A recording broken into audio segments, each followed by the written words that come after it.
The deaths of despair are a term that's used to classify a cluster of causes of death that are thought to indicate hopelessness and despair among the people who are dying for those reasons. So this includes suicide, alcohol-related liver conditions, and drug overdose. It's been documented in previous work that mortality rates for individuals between 45 and 54, so middle-aged individuals, have been rising for the last 15 to 20 years. And this has been attributed to these deaths of despair specifically. And this pattern has been observed most intensely among low education, non-Hispanic white adults in the United States.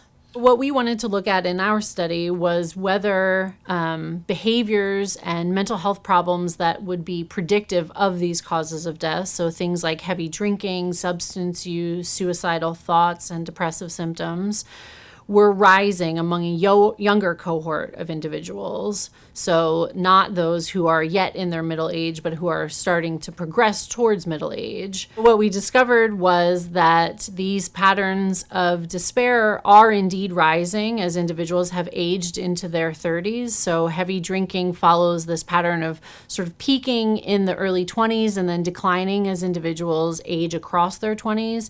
But now as they have entered their 30s and progressed towards their 40s, heavy drinking is picking back up.